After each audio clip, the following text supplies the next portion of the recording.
What up? This is Robert Ory. Ory, three-pointer. Buries it. You might know me as Big Shot Bob. To Ory for three. Oh, unbelievable. This guy is off the charts. What's going on, Big Shot Bob? Robert Ory from downtown. All right, let's do it one more time this week. It's the shoot-around. Done 54 of these jokers. If you ever have a question for the show or something you want to make fun of us about, clarify, or ask something about Rob, I don't know why you would ask us a question. We're not as interesting as he is. We're at Big Shot Bob Pod pretty much everywhere. I did have a lot of people send me this week, and we didn't play it on Tuesday. It's the Udonis Haslem clip that's been making the rounds from First Take. UW. UW. All right. I'm going to play you the audio, and then there's a question attached to this. So here's Udonis Haslem with Molly Quirm on First Take. Who's the biggest threat to the Celtics in the East, UD? The Miami Heat.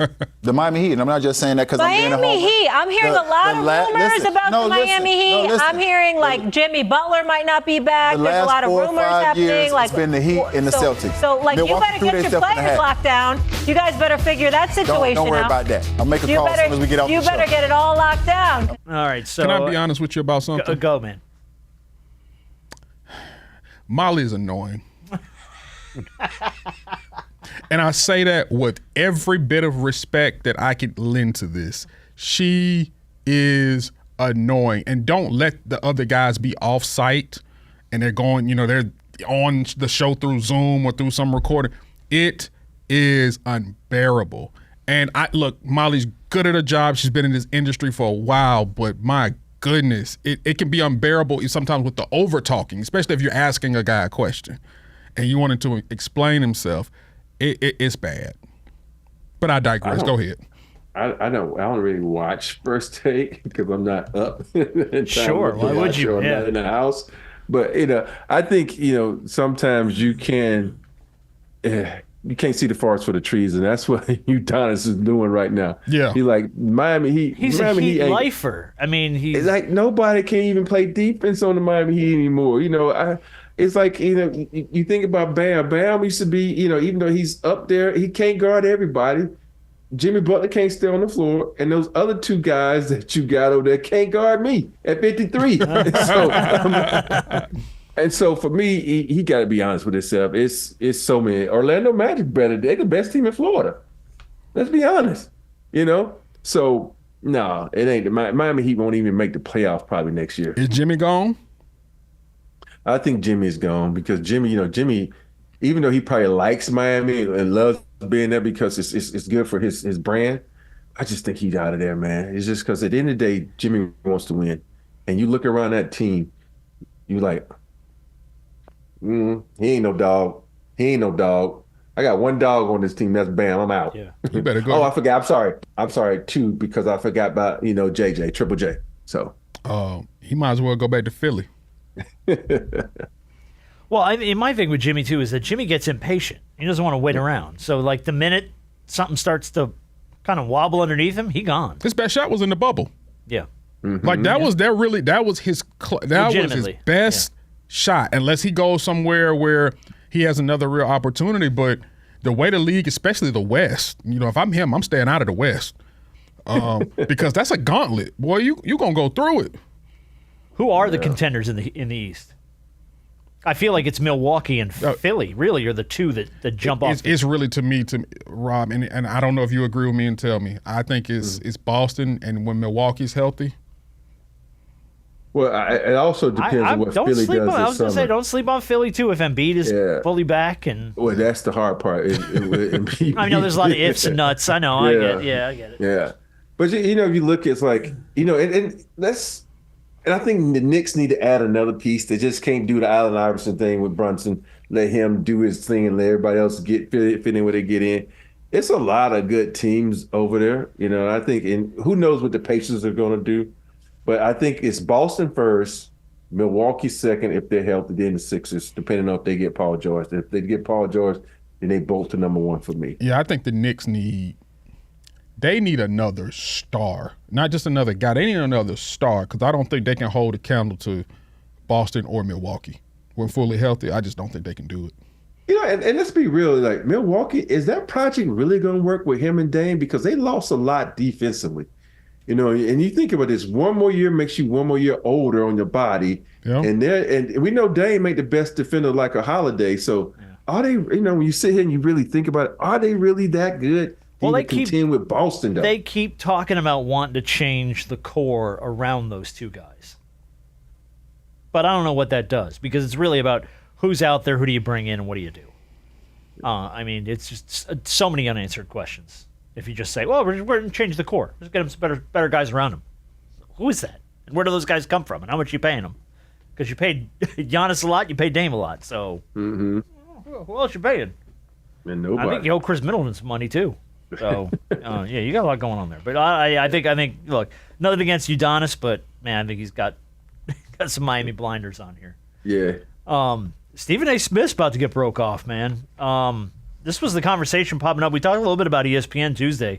ESPN reportedly is offering Stephen A. Smith about $18 million a year.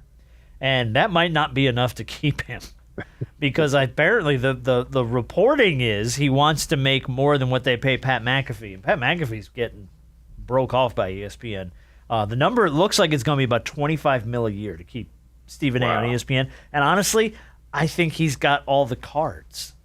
Because I don't know if ESPN's got a plan to move away from Stephen A. Smith.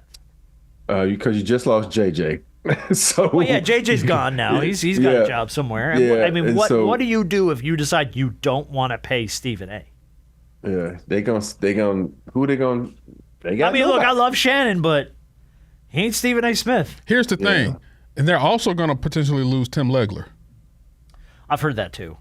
I don't know, because his contract is up, and depending on what negotiations look like, they could lose Tim Legler. So their NBA coverage is going to suffer. And especially too with all the NBA rights moving around and new networks getting into the mix, that some people are going to come in with some money. Yeah. So I feel like you got to pay Stephen A. if you're ESPN, though, right? Like, you can't let him walk. Huh?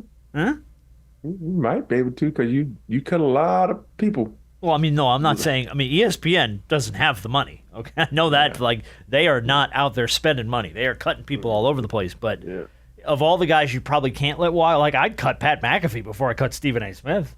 Mm-hmm. Nothing against Pat McAfee, but that show's that's like a Barstool show. That's not an ESPN show. And bring in Charles. Bring in Chuck. Charles ain't doing it. Chuck ain't doing that shit. That's too much work. Too many days. I got to get up early. What time does the show start? No, I'm not. Fuck this. I'm out. Yeah. All right. Well, speaking of Stephen A. Smith, this came up on his podcast. This is Kelly Stafford, obviously the wife of Matthew Stafford. So stupid. Threw this out this week. Stephen A. responded, but I did want to get your opinion on it. So I'm going to play you both. You're going to hear Kelly, then you're going to hear Stephen A. I dated the backup to piss him off, which worked. Oh, yes. He was like, I dated the backup to piss him off, which worked. Oh, yes. He was like, that'll do it. He was the bad boy, too. Yeah. Ooh, and it upset him. So they lived in the same dorm, because athletes lived in the same dorm, and he would see my car there. What could possibly make you, if you are Mrs. Stafford, what could possibly make you think that it is okay for you to go home after revealing to the public, I kicked it with his backup? What possible advantage could you peel from that with a husband of yours who you have 4 kids with? I met the woman once. She's a nice lady. I'm not casting any aspersions on her character or anything like that. I would never disrespect Matthew Stafford's wife or anybody else's wife. I'm just making the point. What would make you think that's okay? Why would you do that? He's got a point. Why would you do that? Like, why offer that up to the public? That's some high school shit. It really is. So stupid. I dated his backup to piss him off. Okay. Yeah. But that's shit that you do, like, to your point, Rob, in high school and college. Once you're a grown-ass person, it's like, that's in the past. So she did that in college, right? Mm-hmm. Yeah. Yeah. Wow, he was. That's some elementary high school shit, like 9th grade shit. So, and I say that because I did that. I was going to ask my question. It was my question. I did it in high school, but I would never do it in college. I did have a teammate that backdoored me in college with this girl I was talking to, and I'm like, dude, I was done with her. So it ain't no big deal to me. You ain't got to sneak around. I like, if you like her, put it out there. I'm like, I'm done with it. I found my future wife, so you good. And for me, she is very fortunate that he didn't grow up in the South with some brothers be like, no, dude, man, don't fuck that, da-da-da-da-da-da. You can't let her da-da-da-da, you know. Oh, yeah. So I don't know what he go to Georgia? Went to Georgia, right? Went to Georgia. Starting quarterback at Georgia, number 1 overall pick in 2009. Who was the backup? But see, Georgia was sucking back then, so he had no doubt. They came in 2009 as the preseason number 1. Now, they didn't finish the year the preseason That's number my 1. point. But they came in preseason number 1, and Matthew Stafford was the number 1 overall pick. AJ Green was his receiver. That's right. I'm trying to remember who the backup quarterback was. Oh, but guess what? This is what really gets interesting. Okay, so not only was he quarterback at Georgia, number 1 overall pick, had his career with the Lions, put up numbers, but they destroyed him because he was just getting thrown around, had Calvin and everything like that. Goes to the Rams, big money, you win a Super Bowl. Now we're talking about backups. Guess who his backup is in LA? Just for giggles. Who? It's not Goff, is it? No. No, Goff is in He's Detroit. in Detroit. Who just got paid big time. Oh, that's right, he did. Who's his backup? Oh, just one Jimmy Garoppolo. Oh, that's right. Is that where Garoppolo is now? I can't Carson even keep Wentz track was of the that, man. backup last year. They let him That's go. And Jimmy right. Garoppolo. If you could not I can't even keep track of Jimmy Garoppolo. After this comment, now people go look at the backup in LA. You couldn't have a worse possible backup. To be the guy that you like if she gets Do you know how many women love Jimmy Garoppolo? When he went to the Vegas Raiders, a cat house offered him lifetime free sex as much as you want to come in as like a perk for coming to Vegas. I say this with all the confidence in the world. He's a beautiful man. He was on a date with a porn star. They caught him going to dinner with one of the porn stars. More power to him. This is a bad story, knowing that who the backup quarterback in LA is right now. Is a male model. Hey, this ain't gonna happen. No, it's not. Oh no, it's not. but yeah. But it's optics. This ain't no Tony Parker. Here's the thing, though. Here's the thing. Harp's got a point. Now the story's out in the public eye, and if you're Matthew Stafford, you're hearing it a lot. And if you do this, and you happen to look over your shoulder and see Jimmy Garoppolo, okay, now that's starting to work its way into your brain a little bit.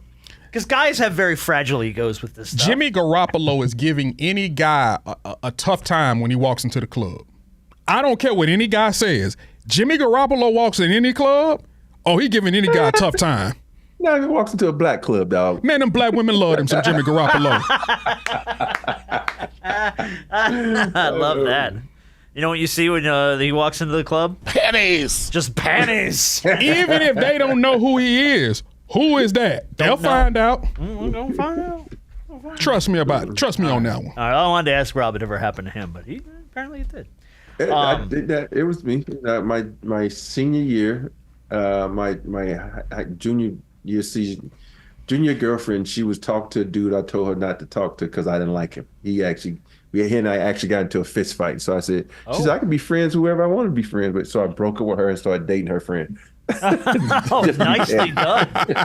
Nicely done. Hey, but you think about it though. That is high school. But if you're being friends with some dude that jumped me from behind and you're going to be friends with him, no, I said you can't be friends with him. And then so I had to, okay, I'm going to date your friend then. How about that? Break it with you and date your friend. People getting in all kinds of fights when you grow up, man. Shit. All right, well, look, unfortunately, I do have to report. This is tough news for everybody. The Nuttin But Azz tournament got canceled in New Jersey, so we're going to have to refund our tickets to that. This was supposed to be a celebrity baddies basketball tournament in Westside High School in Newark, New Jersey. But a video that popped up online promoting it had girls shaking their asses in tiny little thongs, and the whole administration put the kibosh on it. The guy that put it together was a local politician in cooperation with celebrity music manager Big Fendi, and he had to apologize to everybody. The Nuttin But Azz Celebrity Baddies Basketball Team. I remember seeing a game like that last year or the year before. They put up footage. Oh yeah. Yeah, it was out there. It was thicker than cold grits on a Sunday evening. And what high school was this supposed to be at? Hold on. What's the name of the high school? West Side High School. I thought you said East Side. I'm like, East Side? East Side to the West Side. In Newark, New Jersey. Rob, what's the weirdest invite you've ever received to an event or a tournament?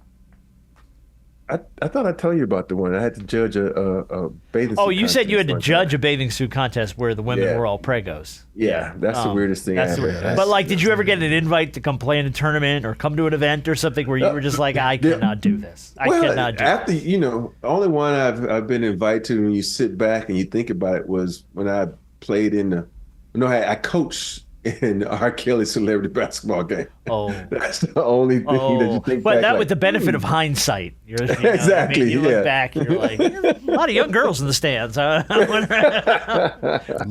what that was about. All right. Lord. Question from Mike. How important are low prices at a sporting event for you, really? Because I saw where colleges are competing to have the lowest beer prices. And I'm sorry, it doesn't make me want to go to a Tulane football game just because they serve $3 beer. You'll pay whatever when you get to the game. So here was what he sent me. It's from College Football Report. Tennessee came in with the most expensive beer in college football, $13 a beer at a Tennessee game. TCU and Tulane are tied for the cheapest at $3 a beer. And Rob's alma mater is $10. $10 a beer at Alabama. I'm getting that, but I'm about to die. Yep. The NCAA average, by the way, is about $8. $8.34 is the NCAA average. So do you pay attention to the prices at the sporting event? Like, does that make you not want to go? Because I feel like if you're going to go, you're going to go. You forfeited the idea that we're going to spend a shit ton of money. Yeah, you're going to go. Yeah, I'm going, but I'm going to look like I ain't buying that beer too much. So I might just say, fuck it, I'm just going to get some water. But other than that, if I'm on an event and I want to see it, I'm going to go regardless of the prices.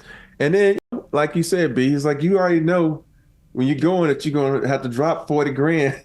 Yo, dude, forget it, man. You just budget. You're like, this is a $500 night. There's nothing I can do about it. Yeah, especially when they ain't always been able to sell beer at college games. You think people actually care about what the price is? Yeah. It's a college football game. Yeah. Them folks coming in drunk anyway, and they going to get more drunk at the tailgate stadium. game. Yeah. Especially when you're Tulane and you're serving $3 beer. Oh, my goodness. Yeah, a college that's in New Orleans. Oh, God. Man, them Two-man walking in with their flask and their beer. They like most of these, I guarantee you, half the people who go to Alabama games when I was in college, they already got their liquor on them. They already got their beer on them. They don't have they're liquor. Professionals they have at this point Yes. because they had to sneak it in for years. Yeah, so they ain't buying it in the stadium. No. And plus, look, them trust fund babies can afford that.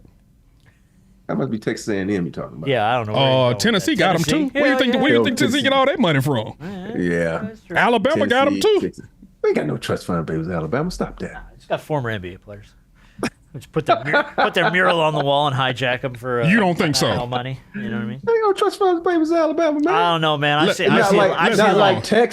a lot of preppy white kids in pleated shorts and sweater vests. Hold on, Jenners. Hold on, Jenners. First of all, that's every freaking college. Hold on, Jenners. No. Ori is in the Udonis Haslem area. He's in denial right now. That's right. No. Yeah. No, I'm not in denial. I'm not saying they don't have some, but they don't have as much as Texas and Texas A&M. They got enough.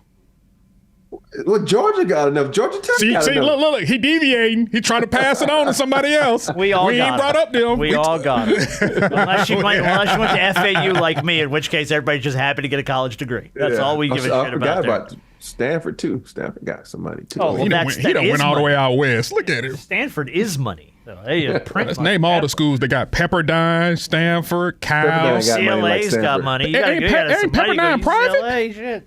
Yeah, but they don't have a lot of students though. But they got a hell of an endowment, don't they? Yeah, but what you got to understand is you got to have the school that also has a good athletic program that brings in the extra money. Okay, USC. Yeah. Okay. They private as hell. They expensive as hell. I know they private. Oh yeah, they are not private. cheap. They $60K a year. Yeah. Look, and right over $60K a year for UCLA. And look, if you hop the fence, guess where you Or at? for USC, sorry. You hop the fence. You right there in South Central. South Central. $60K, you're going to disappear real quick on you. You get held up South for that Central, shit. home of the liquor stores and drive-by. All right, one last piece of audio. This was sent to me from a number of people. This was making the rounds on Twitter. Legendary UK cooking host Nigella Lawson. She's from England.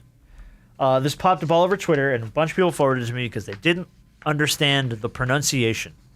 When you put something in the microwave. But I still need a bit of milk, full fat, which I've warmed in the microwave. The what? I'm sorry. The microwave? Microwave. That thing got 4 syllables. Microwave. That's like when you try to make something cheap sound expensive. Like we went Target. shopping at JCPenney and Target. Yeah, exactly. Target. The microwave. Is there a word that you can't pronounce that just F's you up? Oh, yeah. I thought we were compartmentalize is one of the words I used to have. Compartmentalize. That was Good one. It was hard for me. I used to have to say, I had to think about it. And all of a sudden, I worked on saying it, and I can now say it. I can't see now. Now your brain has compartmentalized that word. It does not want to say it. Yeah. Okay. Yeah. I'm trying to think. For me, that's one of my it's tough not ones. so much pronounce. I struggle like hell, as you know, on this show, with last names. Oh. I struggle like hell with last names. I called Siakam Sycam on one show. I have a problem with last names, man. Compartmentalize. Yeah, there it is. It's compartmentalized. I had to think about it, man. Let me think. No, I think I'm good. I can read. Where's JJ when you need him? Where's JJ? I really don't give a fuck. Thank you.